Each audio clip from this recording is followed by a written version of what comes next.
కృపగల దేవుడు మన ప్రభు అయిన యేసయ్య పరిశుద్ధ నామములో కూడి వచ్చిన మీ అందరికీ నా హృదయపూర్వకమైన వందనాలు.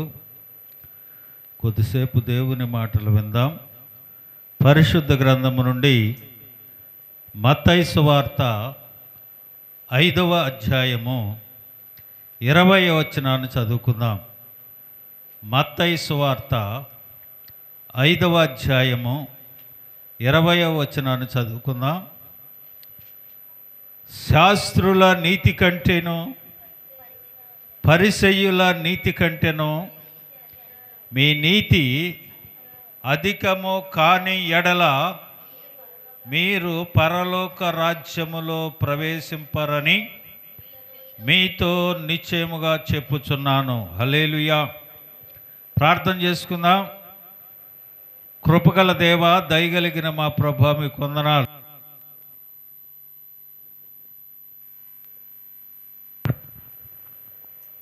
చదవబడిన లేఖన భాగం వివరించే జ్ఞానము నాకు లేదు నాయన. నీ సిలువ చాటును మరుగుపరుచుకుని నీ మాటలు మాకు వినిపించి వాటిని మా హృదయాల్లో భద్రపరుచుకునే కృప మాకు అనుగ్రహించి మహిమ పొందమని మా ప్రభు అయిన యేసయ్య పరిశుద్ధ నామమున అడుగుచున్నాను తండ్రి. ఆమేన్.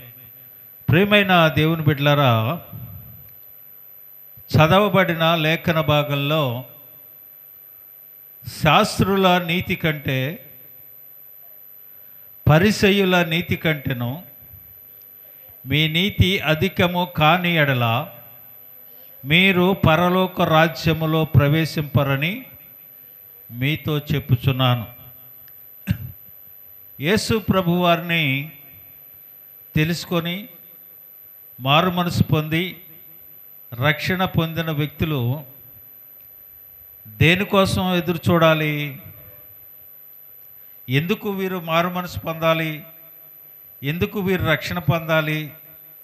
ఎందుకు వీరు ఈ ప్రయాస, క్రైస్తవుని ప్రయాస అంతా దేనికి చెప్పండి? ఎందుకు? పరలోక రాజ్యం కోసం కదా.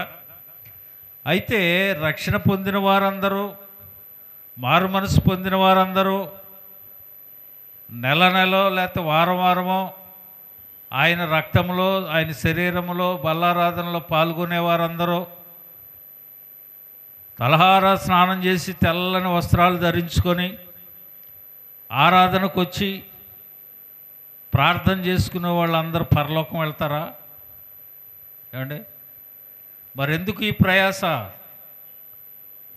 దేవుని వాక్యం అంటా ఉంది, శాస్త్రుల నీతి కంటేను పరిసయ్యుల నీతి కంటేను వారికి నీతి ఉంది, కానీ ఆ నీతి పరలోక రాజ్యాన్ని చేర్చేదిగా లేదు. కాబట్టి యేసయ్య అంటున్నాడు, శాస్త్రుల నీతి కంటేను పరిసయ్యుల నీతి కంటేను మీ నీతి ఎలా ఉండాలా? అధికము కాని ఎడల, ఎక్కువ లేని ఎడల మీరు పరలోక రాజ్యం వెళ్ళరు అని చెప్పేస్తుంది వాక్యం. ప్రియమైన దేవుని బిడ్డలారా, మరి పరలోక రాజ్యానికి మనం వెళ్ళాలంటే ఏం చేయాలి?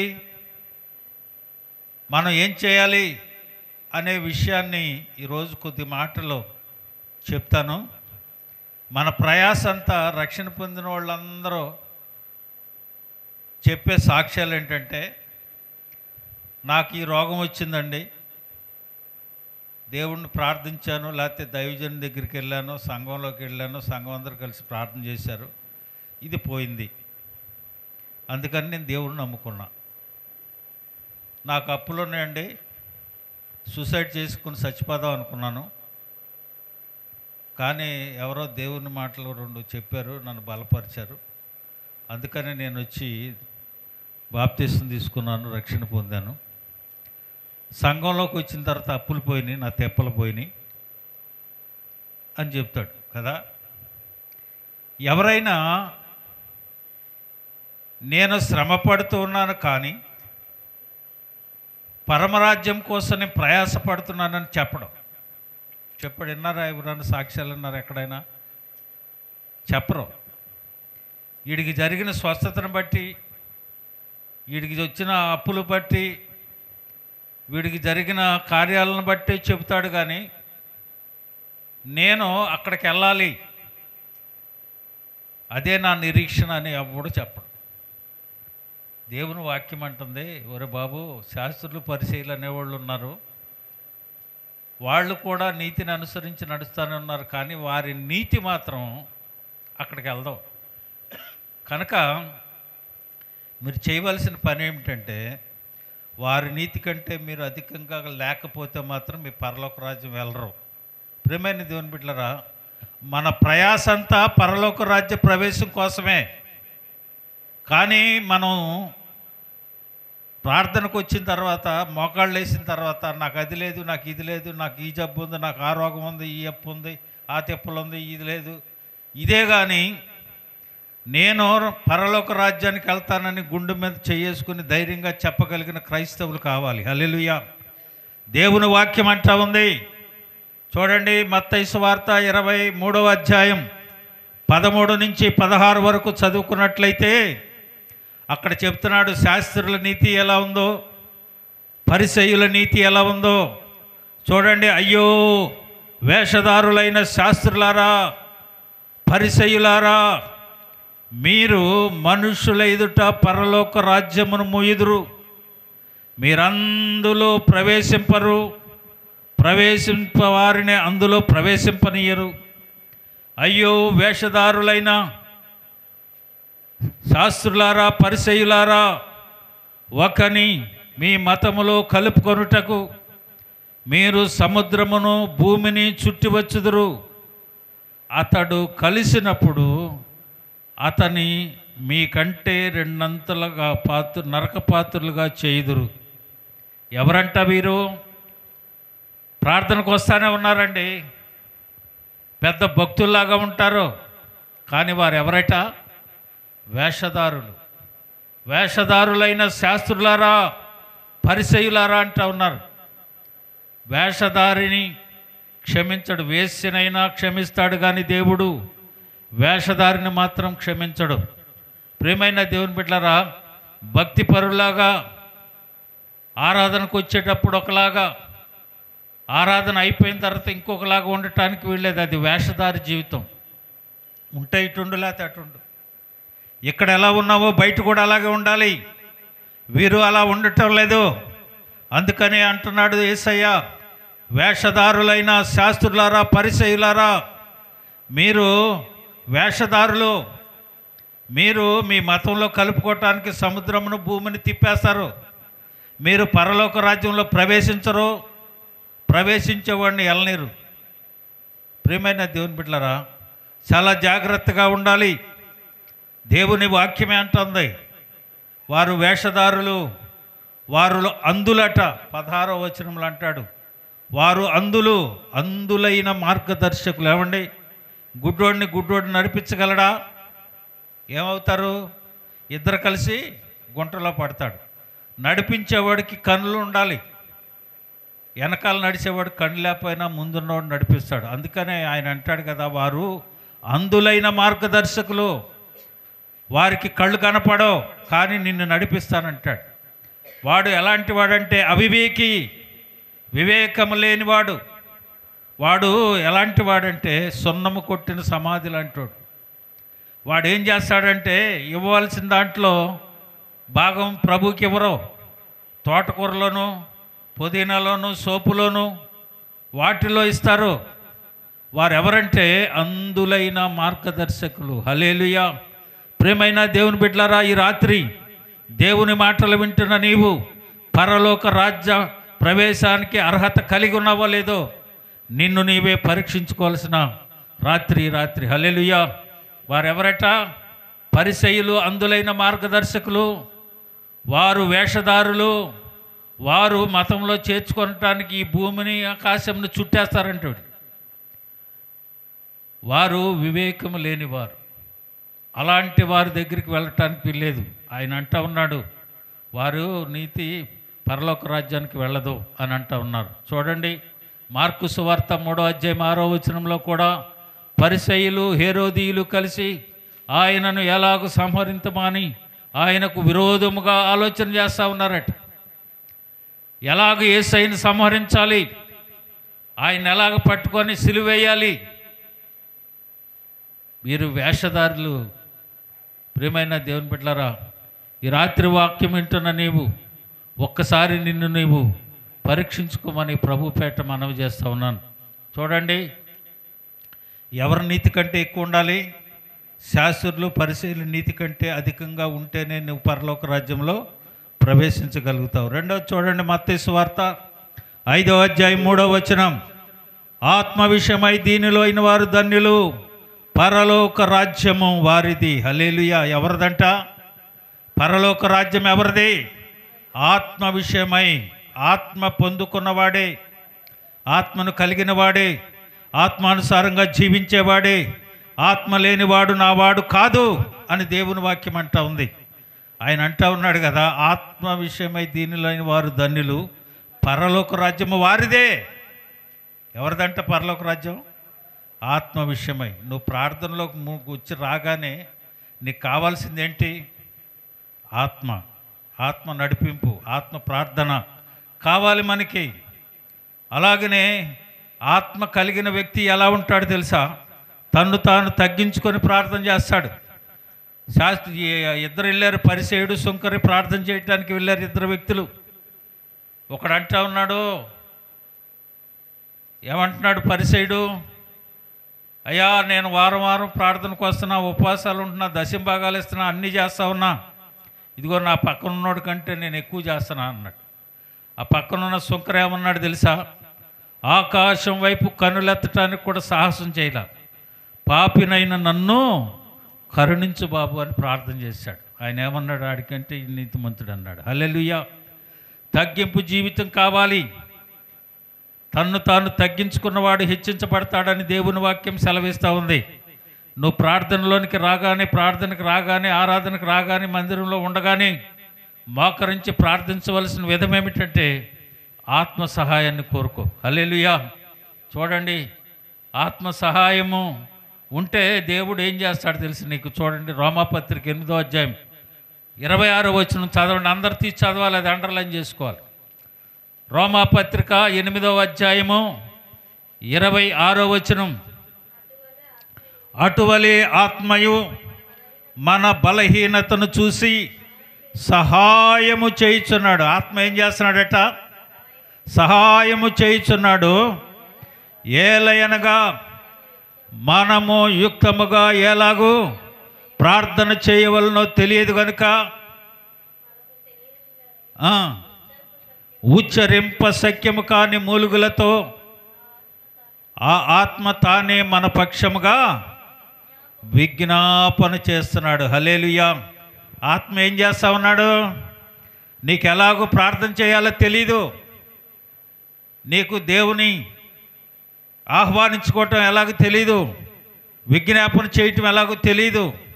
నువ్వేం చేయాలి? మోకరించగానే ఆత్మ సహాయాన్ని నువ్వు కోరుకుంటే దేవుడు నీకు ఆత్మను అనుగ్రహించి నీ పక్షంగా ఆత్మ తానే విజ్ఞాపన చేస్తాడు. హల్లెలూయా.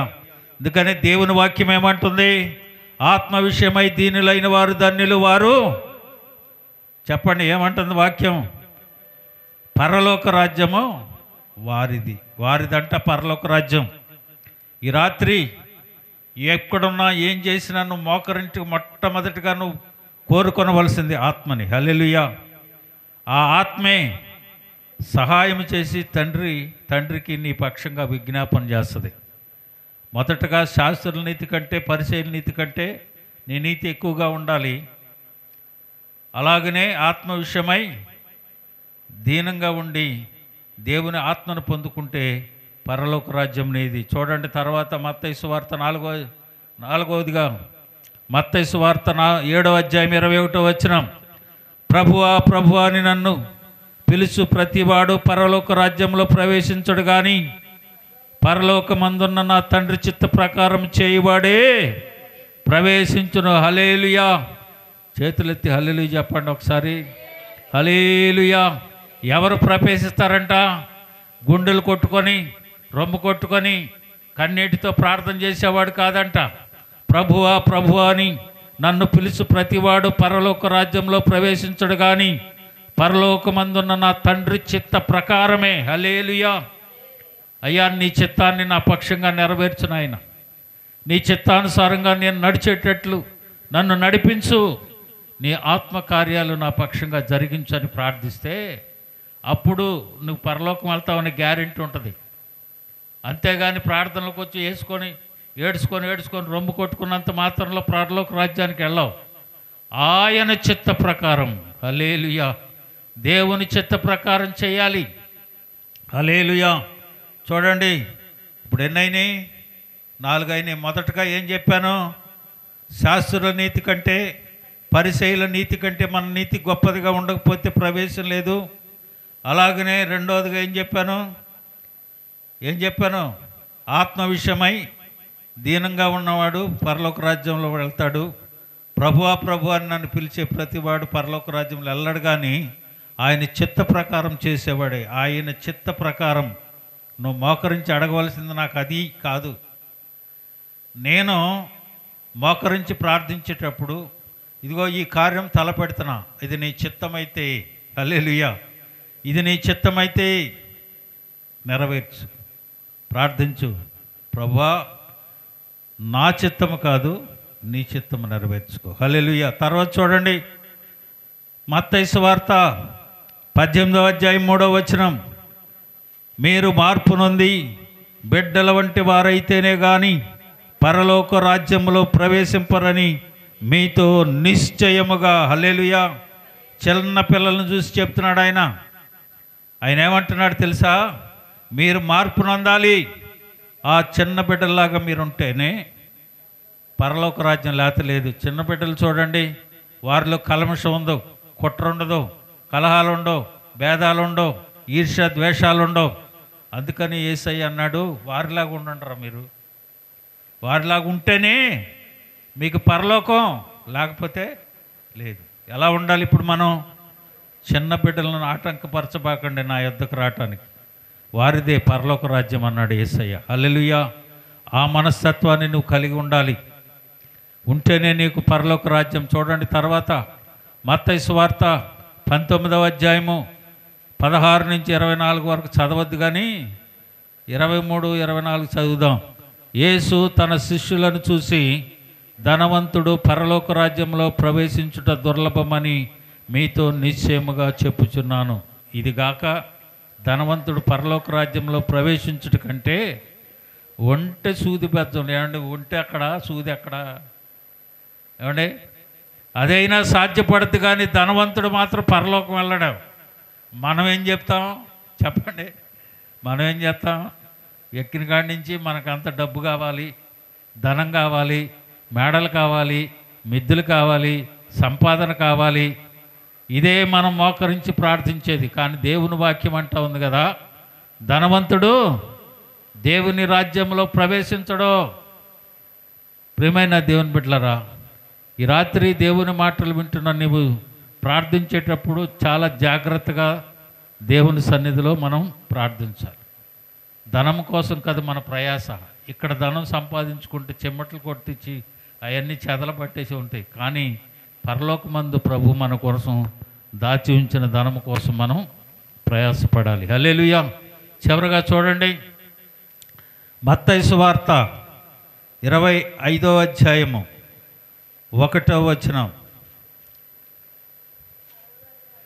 పరలోక రాజ్యము తమ దివిటీలు పట్టుకొని పెండ్లి కుమారుని ఎదుర్కొనుటకు బయలుదేరిన 10 మంది కన్యకలను పోలి ఉన్నది. హల్లెలూయా. 10 మంది వెళ్ళారండి. ఎక్కడికి వెళ్ళారు? గేట్ వేసి ఉంది, అక్కడికి వెళ్ళాలి. 10 మంది ఉన్నారు. పెండ్లి కుమారుడు రాలా, ఆలస్యమైంది. వీళ్ళ దగ్గర 5గురి దగ్గరే సిద్ధపాటు కలిగి నూనె ఉంచుకున్నారు. 5గురి దగ్గర లేవు. పెండ్లి కుమారుడు వస్తూ ఉన్నారు. ఇగో మాకు కూడా కొంచెం ఇవ్వమన్నా, మీకు మాకు సరిపోదు అన్నారు. 5గురు మాత్రమే సిద్ధపడ్డారు, సిద్ధులలో నూనె ఉంచుకున్నారు. వారికి మాత్రమే తలుపు తీయబడింది. 5గురు వెళ్ళారు, 5గురు మాత్రం బయట ఉన్నారు. ప్రియమైన దేవుని బిడ్డలారా, అందరూ ప్రార్థనకు వస్తాం, సిద్ధపాటు లేని స్థితి. ఎంతమంది పరలోక రాజ్యానికి వెళుతున్నారో ఆలోచన చేయండి. నీ ప్రయాస అంతా పరలోకానికి వెళ్ళటానికే. ఆ రాజ్యానికి నువ్వు వెళ్ళకపోతే ఇంత ప్రయాసపడి ఇంత పనులు మానుకొని ఇక్కడికి వచ్చి ప్రార్థన చేసుకున్నా వేస్టే. పరలోక రాజ్య అర్హత లేనప్పుడు వేస్టే మన ఆరాధన అంతా. అదే పైన మనం చదువుకున్నాం, ఒంటి సూది బెద్దంలో దూరదని చెప్పాడు ధనవంతుడు వెళ్ళాడని. అక్కడికి ఒక కుర్రాడు పరిగెట్టుకొచ్చాడు యేసుప్రభు వారి దగ్గరికి. వచ్చి యేసుప్రభు వారు నేను పరలోక రాజ్యానికి నిత్య రాజ్యానికి వెళ్ళాలంటే నేనేం చేయాలన్నాడు. యేసయ్య అన్నాడు, ఆజ్ఞలన్నీ చెప్పాడు. నిన్ను వాళ్ళని పొరుగువారిని ప్రేమించు, తల్లిదండ్రులను సన్మానించు, గౌరవించు, అన్నీ చేశాడు. చెప్పు, దేవుని ఆజ్ఞలన్నిటిని నేను అనుసరించి నా చిన్నప్పటి నుంచి అనుసరిస్తున్నానని చెప్పాడు. అయితే ఆయన ఏమన్నాడు తెలుసా? ఒక మాట అన్నాడు, అయితే నువ్వు వెళ్ళి నీ దగ్గర ఉన్న ధనాన్ని అమ్మేసి తీసుకొచ్చి పేదలకు పనిచేసి నన్ను వెంబడించన్నాడు. ఈయనన్నాడు, అక్కడ రాసిన వాక్యం ఏముంటుంది, ఇతడు మిగుల ఆస్తి గలవాడు కనుక వ్యసనపడుతూ తిరిగి వెళ్ళాను అని. ఇది ఎక్కడికి వెళ్ళాడు? పరలోక రాజ్యం వెళ్ళట్లా, ఇంటికి తిరిగి వెళ్ళిపోతున్నాడు. ఎందుకని? ధనాపేక్ష అతనిలో ఉంది కాబట్టి అది వదులుకోకుండా దేవుని సన్నిధికి వస్తున్నాడు. ఈనాడు ప్రార్థనకు వచ్చే ప్రతివాడు చేసే పని అదే. ఆ ఆశ పోదు. ప్రార్థన చేసేటప్పుడు దైవజనుడి కొట్టు దగ్గరికి వచ్చి ప్రార్థన చేసుకునేటప్పుడు, అయ్యా కొదువు ఉంది, నాకు అప్పులు ఉన్నాయి, నా తెప్పలు ఉన్నాయి, నాకు ఇల్లు కడుతున్నా, ధనం సమకూడేట్టు చూడు, అవి చూడు, ఈ చూడు అని చెప్తుంటాం. కానీ పరలోక రాజ్య పౌరసత్వం కావాలి నాకు, ఎన్ని శ్రమలైనా. యేసు ప్రభు వారు చెప్పాడు, నన్ను నమ్ముకుంటే మీకు శ్రమలు వస్తాయి, మీ ఇంట్లోనే గొడవలు వస్తాయి, అన్నీ చెప్పాడు ఆయన. కానీ మనకు మాత్రం ఆయన నమ్ముకున్న వెంటనే మనకు అన్ని కార్యాలు జరిగిపోవాలి. లేదంటే ఏంటంటే ఇన్ని సంవత్సరాల నుంచి నేను దేవుని సన్నిధికి వస్తున్నాను, ఒక కార్యం జరగట్లేదు. నేను గుండె మీద చేసుకొని చెప్పగలిగే స్థితిలో ఉండాలి. ఈ రోజున నేను చనిపోతే ఆయన దగ్గర ఉంటానని నిశ్చయత కలిగిన క్రైస్తవులుగా మనం ఉండాలి. హల్లెలూయా. ప్రియమైన దేవుని బిడ్డలారా, 10 మంది కన్యకులు వెళ్ళారు, కానీ సిద్ధపాటు కలిగింది ఎంతమంది? 5. 5 ఏమైపోయారు? విడవబడ్డారు. ఆ స్థితిలో మనం ఉండటానికి వీల్లేదు. సిద్ధపడి ఉండాలి, ఆత్మీయతను కలిగి ఉండాలి. ఎన్ని చెప్పాను చూడండి. మొదటగా ఏమనుకున్నాం? శాస్త్రుల నీతి కంటే పరిసయ్యుల నీతి కంటే మన నీతి అధికంగా ఉంటేనే పరలోక రాజ్యం, లేదంటే లేదు.